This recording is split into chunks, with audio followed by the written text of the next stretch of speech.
Okay, so let's see, back to it. So now we know why we increase the pressure. Yay. All right, just for an example here. So I threw out an example. Example, what is, oh, so here we go. One, a certain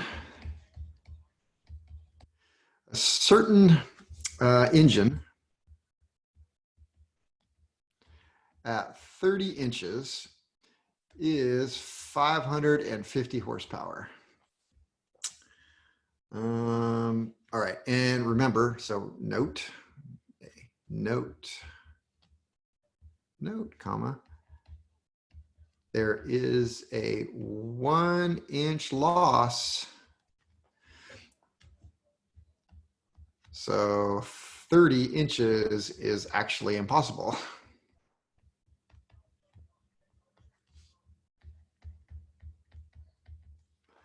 Not possible without a turbo or supercharger, something like that. So we take that engine and we're going to boost it up to at 35 inches. So if we get 35 inches out of it, that is going to run it up to 700 horsepower. So we just went from 550 at 30 inches all the way to 700 by just adding 5 inches in there. At 40 inches, if you can do that, you're going to go up to 875 horsepower.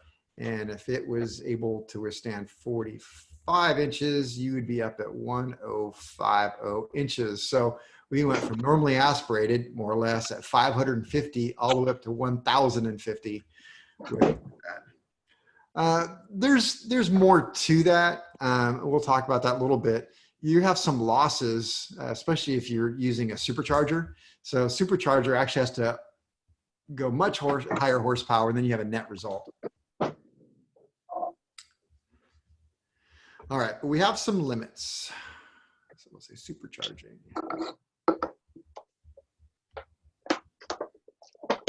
Supercharging limits.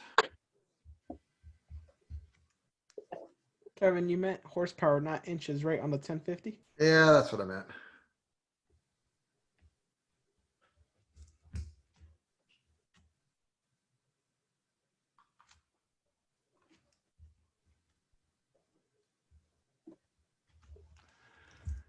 Everybody always asks me what I did on break. Nobody asked me this time. I watched Ozark. That's what I did.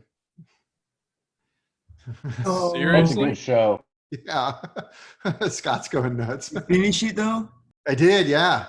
That ending was crazy. Hey, don't ruin it. I didn't finish it yet. I'm not ruining anything, man. It's just crazy.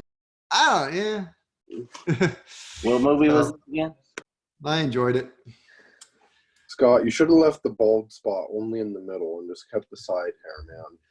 Okay, so supercharging limits. What are some of my limits? Well, number one we talked about is temperature.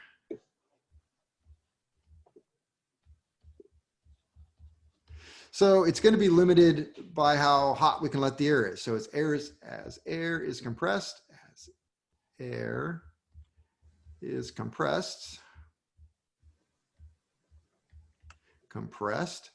temp rises.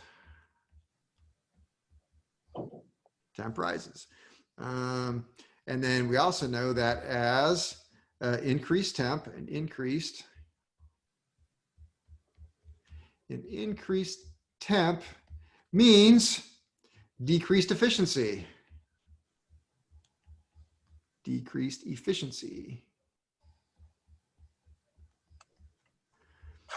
Well, both the compressor and the engine. Let me see. Also,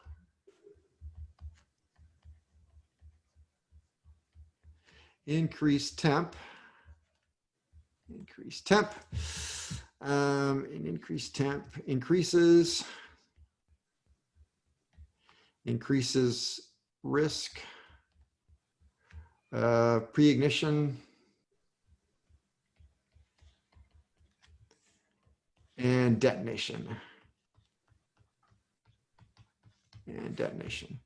All right, so first we got a temperature issue. We also have a limit of engine design.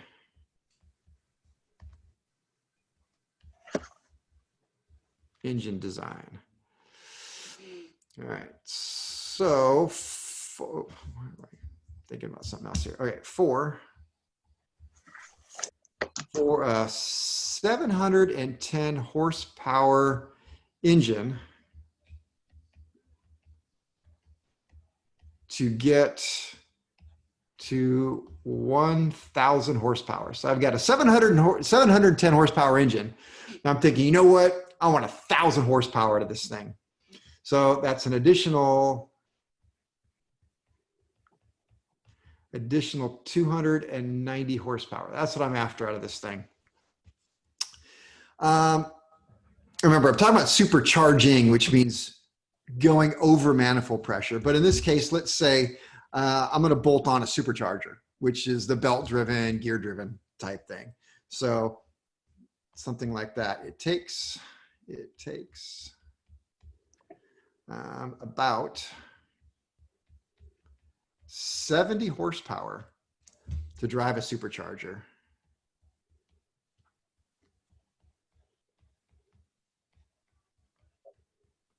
So 70 horsepower to drive the supercharger. So in order to get my 290 that I wanted, I got to add another 70, which means I got to boost this thing up to 360 horsepower.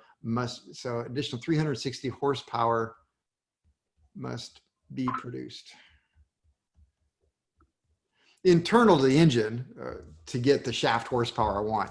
So you got to think about, these engines weren't designed necessarily to handle that much horsepower. If they were, they just wouldn't have been made that way to begin with. But to get all that extra horsepower, you got to have heavier duty crankshafts, heavier duty conrods, heavier duty pistons. The cylinders must be able to withstand the pressure without the head of the cylinder getting blown off.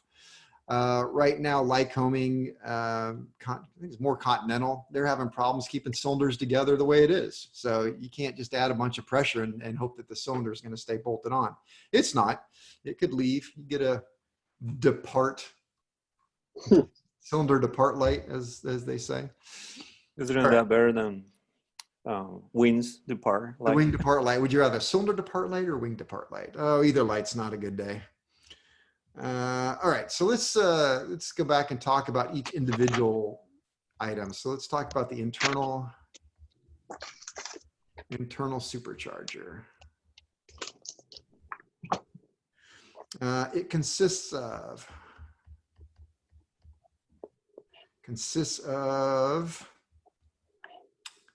well, a gear-driven, or well, the internal supercharger, that is. So we're talking about internal one. So a gear-driven centrifugal compressor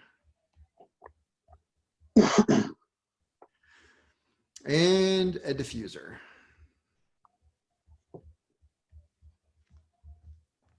And really, you're going to see this type of thing on mostly just your radial engines and like your V12s that were found in your Warbirds.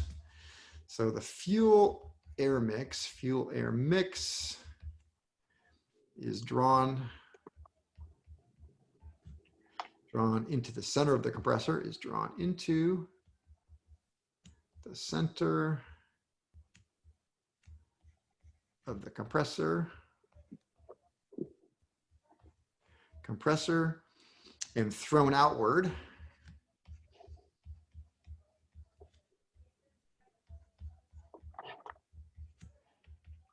into the diffuser.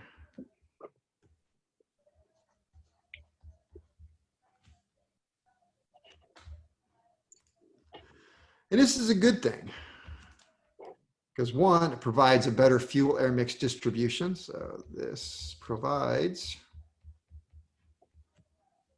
a better fuel air mix distribution, which is why I believe Lycoming engines, the radial engines on the Lycoming, they actually just put into this style, and they call the whole thing a diffuser. But they put this in even though it's not doing any compression work at all. It just simply provides better fuel air mixture distribution into the engine, and that's the way they did it. The old Continentals didn't do it. They only had 7 cylinders. So I don't know, maybe it's something that just has to happen when you get to 9 cylinders. I'm not really sure about that, but all the 9-cylinder radials I've ever worked on, they all have them. I don't know if they don't. So then it goes from the diffuser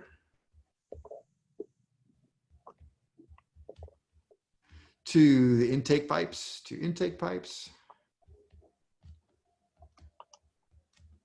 and then to the cylinders.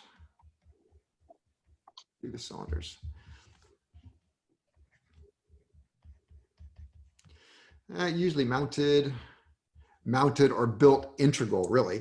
Mounted in the rear of the engine, mounted in the rear of the engine between the power section,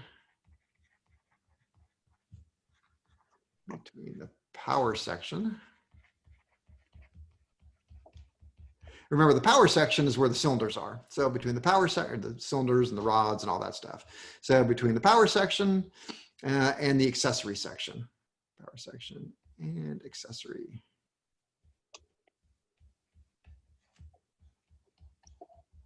And this accessory section.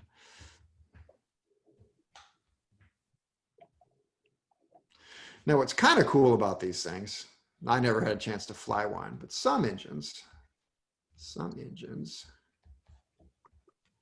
like the Pratt, that's P&W, Pratt and Whitney R2800,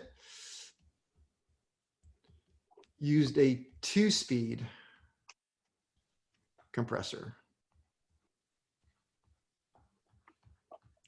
So you had a clutch and a gear shift in there. So it provided the low speed,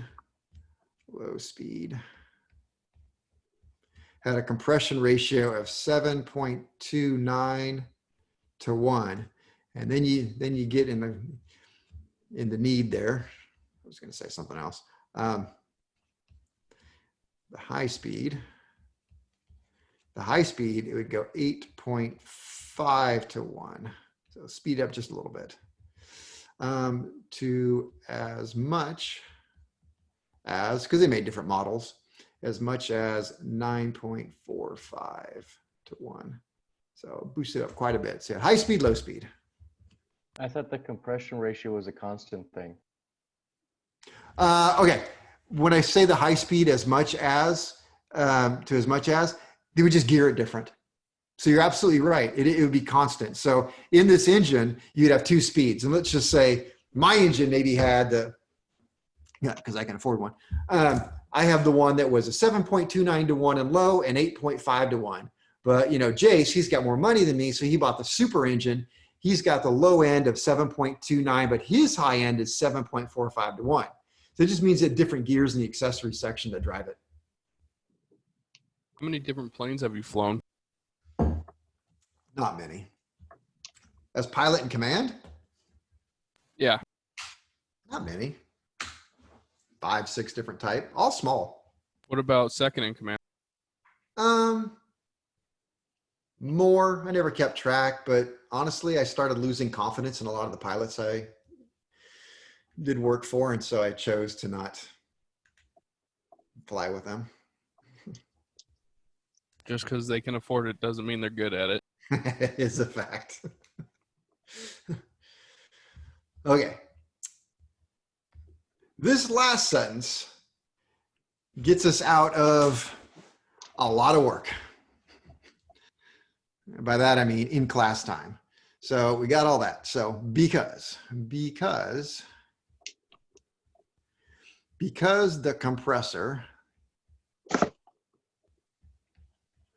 compressor is directly tied to RPM,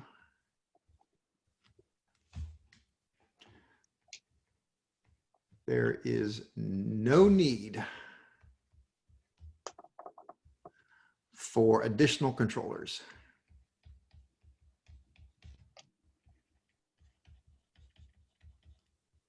End of story. So in other words, you don't have to worry about overspinning the compressor and overboosting the engine. It's not going to happen. It's already pre-engineered. So I'm in low speed, I'm at 7.29 to 1, and I want more boost, push in the clutch, change the gear shift, bam, I'm at 8.5 to 1 now. Well, the engineers already figured this out. They've already figured out that you're only going to spin this engine at so many RPM. And if you spin the engine at so many RPM, the compressor can only go so fast. So you can keep going up in altitude. You're just going to start losing manifold pressure. This manifold pressure is just going to start falling off. It's not a big deal. And so that's going to limit it. As we're with the turbocharger, it's uncoupled. And the turbo spins at its own free will based upon the gases that are flowing across it. So we could spin a turbocharger, you can spin the crap out of it and overboost an engine without any trouble at all. Who was it? Mark, you said that your boss has one with the manual wastegate. Yeah. So you get some, this will make more sense later, but wastegates are not usually manually operated. But I do know the Cessnas did do that. So you just close down that wastegate. You just get in there, close your wastegate down and smash the throttle all the way forward. Oh, it'll boost it. It'll boost it real nice. And you can run into some significant problems with that. So with the manual wastegate, and again, we'll talk all about this, you're depending on the pilot to control that wastegate to not overboost it. But most of the systems are not that way. They have to have some sort of controller. And that's where we're going to spend most of our time here, is talking about these controllers and how they work. All right, let's go check this. All right. So there we go. So that's really all I need to say about the supercharger end of it, the internally driven supercharger.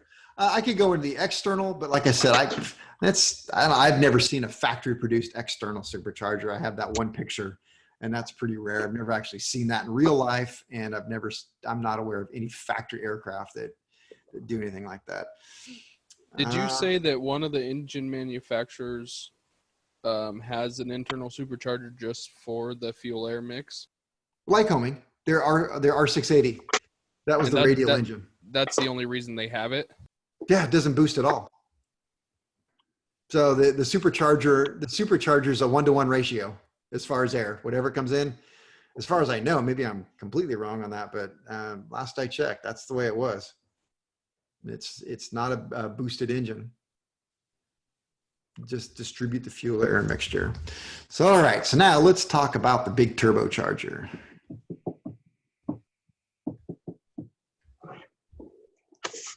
Turbocharger.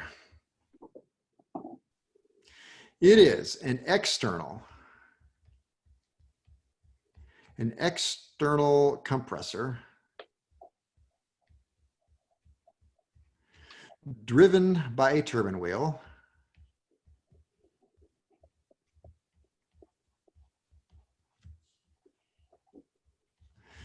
that gets power from exhaust gases.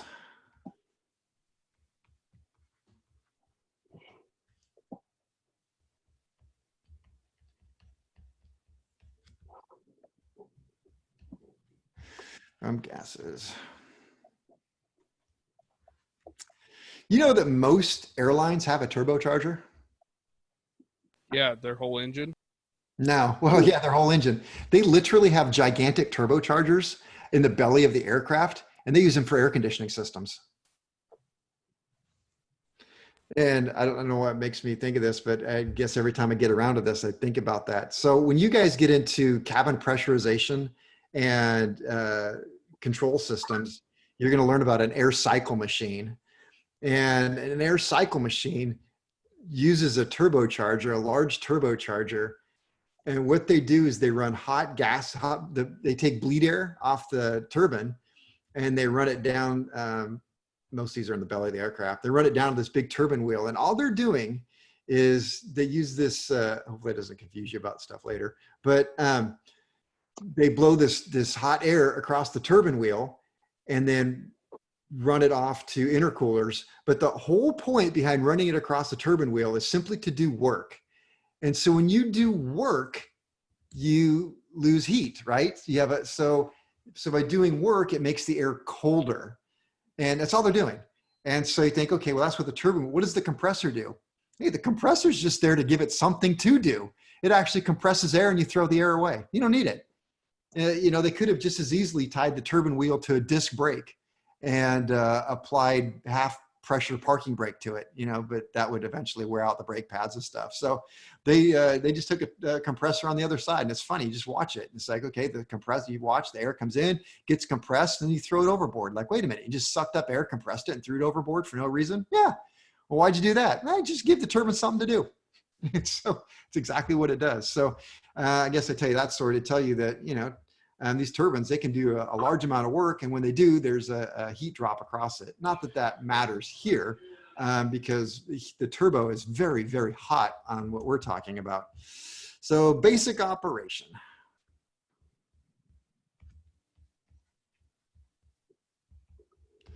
Basic operation.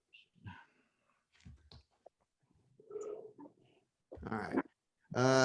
Inlet air travels from cowling. So inlet air travels from cowling inlet,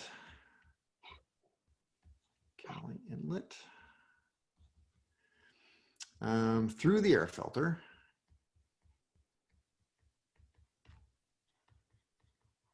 so far sounds familiar, right? Just same as a normally aspirated. From air filter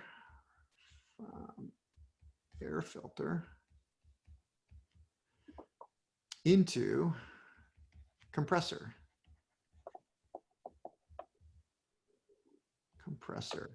Actually, remember, it's the center of that. Just like with the internal supercharger,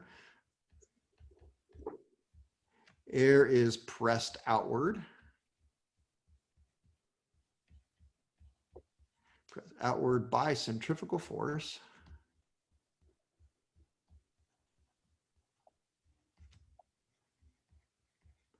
By centrifugal force to the outside of the housing, to outside.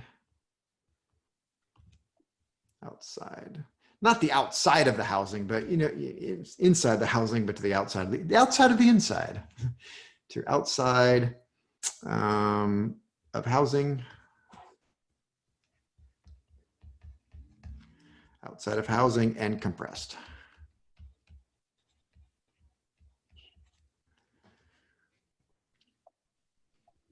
All right, then it goes from compressor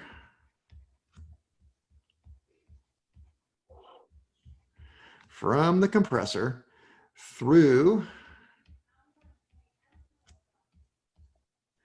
the throttle body,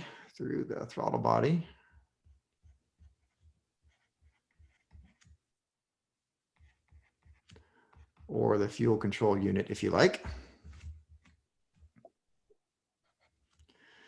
It goes from the fuel control unit to the cylinders. Oops, through manifold. I should write that, through manifold.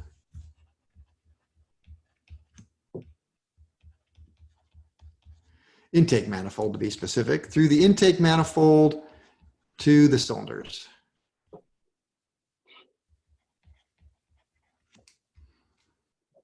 All right. Uh-oh, got everybody catch up. I'm out of paper.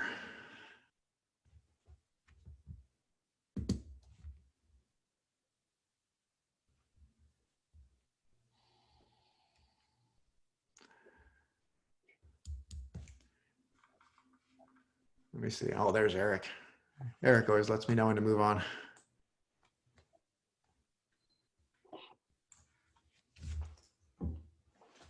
Boy. I will enjoy my tea while you guys are. I'm surprised that you said Eric, not J-Rod. J-Rod says that she's ready. Who? Jeanette. Oh, yeah, well, but all you can see right there is SpongeBob, and SpongeBob is not helping me. Eric looks up and gives me a thumbs up like he just did, and now I know I can move on. Then I can start to move on, and then I look down, and then I see J-Rod, and she says, I'm good. And see, it's the same thing every time. Okay. Get it? There. That would be my dog. All right. Usually what I do is I look at where I left off, and then I forget. Okay, so I think I was at VI. Here, hopefully, VI. Okay, so it went into the cylinders. Obviously, it's going to come out of the cylinders. So combustion air then, combustion air, the air that we just burnt, enters the exhaust pipe, enters the exhaust pipe, enters the exhaust pipe, then into the Y, spelled W-Y-E, the Y. And a Y is because it looks like a Y. It's just not spelled like a Y. All right. From the Y. All right. Some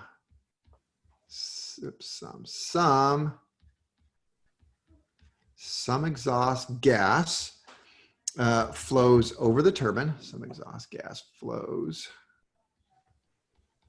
over the turbine wheel, over the to drive the compressor.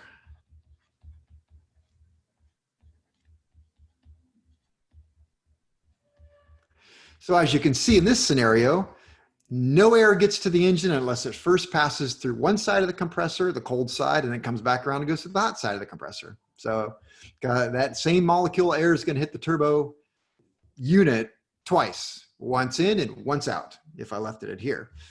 But some exhaust gas flows over the turbine wheel to drive the compressor.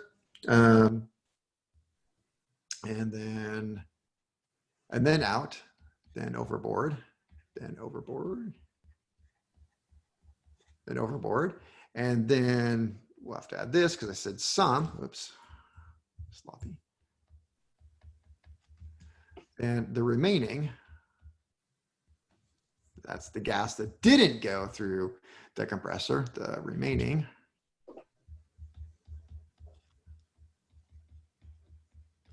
exhaust gas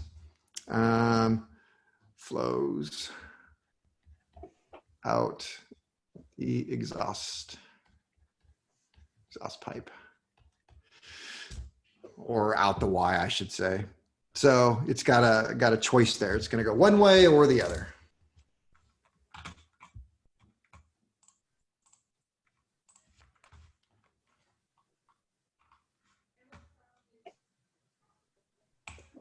All right, so back to this one. So we'll just talk about it one more time. So the air comes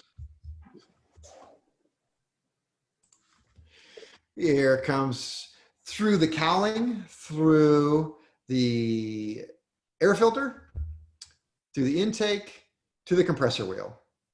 It's going to come in the center, get flung out, hit the outside of the housing right here, which compresses it, then through, and then it's going to go into the upper deck pressure through here, across the fuel control unit or throttle valve. Then from there, we have the manifold pressure. The air is going to come. It's going to find its cylinder, go into the cylinder. We now have more pressure out of the cylinder. It's going to come through the exhaust. It's going to hit the Y, because it looks like a Y. Right here, it looks like a Y. Goes through the Y. Some of it is going to go across the turbine wheel that drives the compressor and then overboard. The remaining is going to go through the wastegate and down and out. Should have wrote wastegate in there somewhere. The wastegate recirculates into the exhaust pipe. I would not say recirculate because the air, it never recirculates. It's going to go either up and into the turbine wheel or down across the wastegate and then out and join its little buddies over here. So the wastegate is going to be one of the biggest deals of this whole thing. It is the controller, or it's what controls the speed of the entire operation up here, is this wastegate. So everything we're going to look at is derived about how do we control this wastegate open or control it closed. Okay. So we talked about, when Mark talked about his boss's manual wastegate, and I'll show you this and we'll write notes and stuff. This wastegate is just connected to basically looks like where the throttle is. So the throttle comes in, you have a black knob. This is going to come in, you just have another knob. I think it's white on the plane I knew about. And it just said turbo.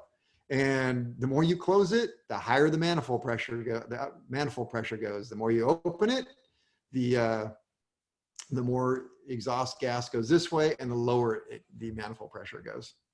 So, all right, so looking at some turbochargers here, I like this one because it is color coded. We don't normally talk about the hot and cold side. I guess we always talk about it in terms of the compressor side versus the turbine side. And so you have to imagine you have exhaust gas that is flowing across this thing. As we now know, exhaust gas is going to run somewhere around 1200 degrees Fahrenheit. So these aren't real big.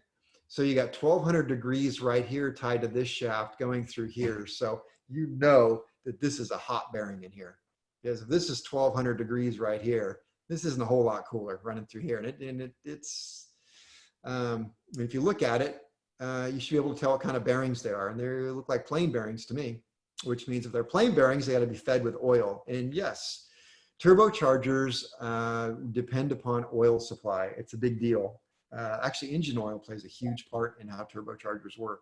You know how they work. So here's the inlet. Air comes in the middle. This big old open pipe here hits the center, flung outward until it hits the outside of the housing, which is actually the inside of the outside, outside of the inside, and then through here up and into the cylinders. So these bearings are, and I'm going to write all this stuff, these bearings are pressure fed with oil. And we had talked about it before at one point that if you watch a pilot who owns an aircraft that is turbocharged and they really love their airplane and don't want high maintenance costs, one of the things that they do, especially if they didn't have to taxi very far once they landed, is they're going to sit there at the ramp before they shut down for quite a long time. They wait for a long, long time. And what they're doing is they pretty much have the wastegate mostly open, because why would you want to compress anything anyway? You're just idling. So only a little bit of exhaust gas flows across here. And by the way, exhaust gas always flows across a turbine wheel. You never want a turbine wheel to stop. If you do, it gets uneven cooling, and uneven cooling results in hot spots and cracking. So it always spins. So what they want to do is spin it as slow as they can, which means as little work is being performed as possible, as little exhaust gas as possible. And it is going to spin it for a long time until everything gets as cool as it possibly can. Then they're going to shut down. Because we remember oil cokes up. Well, I hate the fact that now I'm talking degrees and that's Celsius. So it's 500 degrees Celsius, which was, I can't remember how many degrees Fahrenheit that was. But let's just say that the temperature this is running at, oil will coke up in here if it sets. So you get a really hot turbocharger at operating temperature, shut it down, leave the aircraft, it stops in one spot. It's not going to cool unevenly at that point because there's no exhaust flowing across it, but this is going to hot soak in here and the oil is going to coke up in here. And then you get oil coked up in here, this thing doesn't spin very well. Doesn't spin very well, doesn't compress very well, and before you know it, you're buying a new turbocharger. And that's not a good thing at all. Let's see. This is another cutaway of a compressor or actual turbocharger. This one's got a lot more going on, and we're going to talk about all these controllers. And you're thinking, oh, damn, I was hoping not to. Exhaust bypass valve, which we'd also call the wastegate, which is attached here. It normally isn't. We're going to talk about the pressure relief, absolute controllers. But this is interesting right here. This is called sonic venturi. And the sonic venturi is there to limit the amount of pressure that is robbed off of the compressor that goes to cabin pressurization. So this right here, I tell you that to tell you, this is how you pressurize the cabin. It's just done off the turbocharger. So you have to be careful and make sure your cabin doesn't have any problems, because if you have cabin leakage, then you're going to be robbing air out of your engine, and this has to work harder and on and on. So that's where cabin pressurization becomes kind of a fun thing to deal with at times. All right. We'll go one more picture here. This is a wastegate. It'll make more sense to you in a little bit what's going on with it. But there's a piston over here. We're going to talk about this that is actually oil controlled. And otherwise, it's just, this is the exhaust part right here. It's got a, if I didn't tell you any different, you looked at this and you didn't see wastegate control, I would look at this and think, yeah, wait a minute. What is that? Some sort of throttle valve? You know, it's got the butterfly right there, and oh, this is wide open throttle, and this down here must be closed throttle. And let's remember a couple things from this. One, it's exhaust, and two, it's got a spring. And what position is that spring holding it? Open. Open. All right, and I'm going to write this a bunch of times, and I'll make it simple. If the butterfly is open, and this was a throttle, the engine would be going fast, but it's not. This is a wastegate, and the wastegate is being held open by the spring. And if the wastegate is being held open, is that turbocharger on or turbocharger off? Off.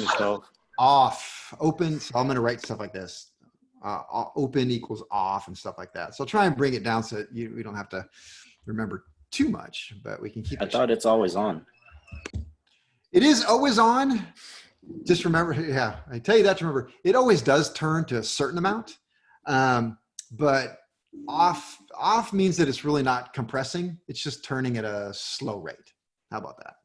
We'll get into that. Okay. Yeah.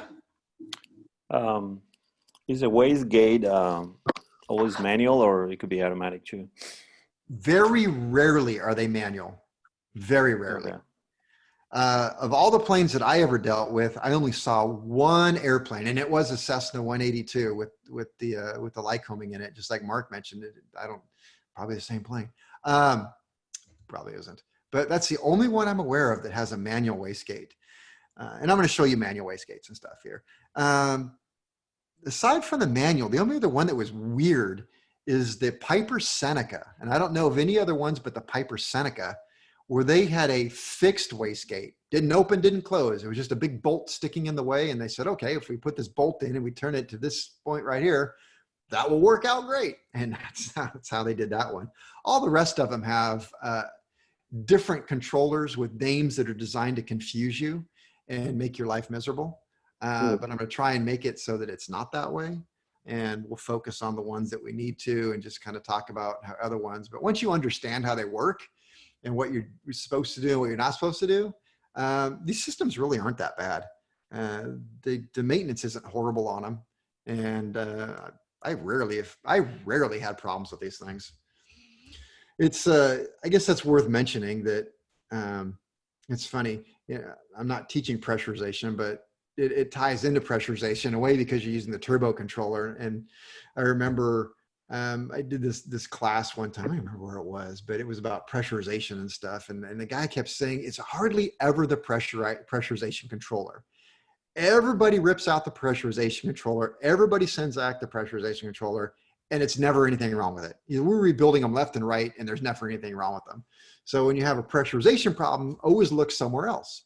And so I remember the first time I had to deal with a pressurization problem, and every single person in the shop told me to pull out the pressurization controller and send it in. And I just kept hearing that. It's not the pressurization controller. It's not the, and I troubleshot and man, I found all kinds of leaks all over this plane. Long story short, if you go back to what the pilot said, hey, I was flying along and I heard a loud bang and I saw my cabin altitude drop way down and I had to get oxygen. And so I should have been looking for something that was sudden and rapid. Anyway, I found all these holes all over the place, sealed everything up properly. This airplane have O-rings on the inspection panels and stuff. And, you take a fly and goes, wow, it works pretty good, but still doesn't work right. And it's like everybody, it's a pressurization controller. Ended up being a stupid boot inside of the aircraft. We didn't find it until we did a gear swing, but it was a boot that was wrapped around one of the controllers going to one of the gear traction legs. The boot came undone. And it was just a big leak. It was just a big ass leak. But I guess the point of that story was they were right. It never is the controller. And I'm glad I didn't pull the controller and send it out because that would have cost the customer thousands of dollars for a controller. Instead, I did spend a lot of his money fixing a lot of little things until we found the big thing. So then after that, I said, man, this thing pressurizes like it never pressurized before. So that was nice. Okay. So back to turbochargers. I never really had any problems with most of the components on it. It's going to get a little complicated. I'll try not to make it be. The operation is really simple how it works once you kind of see it for what it is. But I never had problems with controllers. The thing you have problems with is the wastegate, because it's well, everything moves, but the wastegate, and it's because it's in the worst, harshest environment on the entire aircraft. It's right in the middle of the exhaust. And when you work on exhaust systems, you're going to see how horrible they are. Oh, They, if you guys work on your car, I think I mentioned the rear end went out of my car, and I was going to change it myself. The one thing that made me say, no, I'm not going to do it, is it looked like I had to drop my exhaust. And you guys, if you've ever worked on your own car and you know what it's like to drop an exhaust, forget about it. Every bolt is going to be frozen solid on it. You're going to have to cut them off with a torch. It's horrific. And so that's the environment this poor little wastegate that's supposed to be moving lives in. And so most of your problems are usually just the wastegate. So remember that. Just say that. That's probably wastegate. All right. So components. I was going to write components. That's what I was going to write. But it does start with a C, which is a good word. Components. Components. All right, components. We are now talking about the turbocharger. Turbocharger. All right, so I don't know. This modern turbo housings. Because I'm not going to write turbocharger anymore. Too many words. Got to save time. I want to see world. Housing. Modern turbo housing. They are made of Inconel. Is Inconel, you guys remember hearing that word? kind of. Where did we hear Inconel before? Is that with valves? There you go. Exhaust valves are made out of Inconel. So they're making out the same stuff, making exhaust valves. Now, all right. So the turbine inlet temp, turbine inlet temps can reach as high as 1650 degrees. So that is really stinking hot. And on some of these turbocharged planes, you're going to see a turbine inlet temp gauge, and you've got to keep that turbine inlet temp gauge within reason. And remember, now you can start monkeying around with your turbine inlet temp gauge by messing with your mixture control. So if you're going to run this thing at peak EGT, you start frying out your turbine. So you got to keep that down into a reasonable range. So precision balanced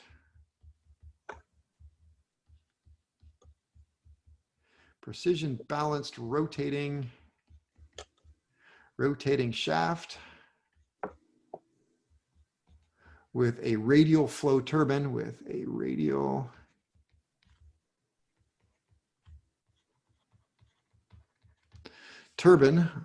on one end,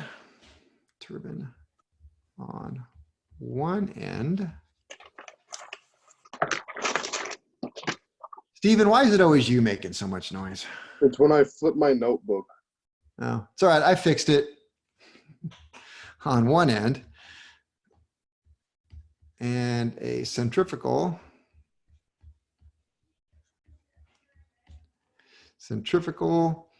compressor on the other.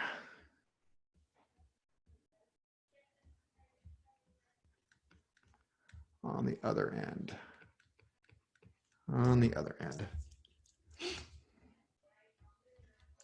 All right, these turbos, they spin fast. Turbos spin from about 2,000 RPM, that's slow, to as much as or around 125,000 RPM. When I see a number like that, I always get curious. Then I have to do the math. So that'd be 2,083 revs per second. Do you know how hard it was to count that? Just divided by 60. I counted it. I never thought about that. He Guess I said could count. It was hard enough counting that many per minute. I kept getting lost at about 118,000. I had to start all over again. All right, it's got a pressure fed. By the way. I know. I'll make this my last point. Pressure, P-R-E-S-S, pressure oil fed main bearing or plain bearing. Plain bearing. All right, and we'll leave it at that. And I will see you guys in, what's that, 50 minutes? 40. 40, okay.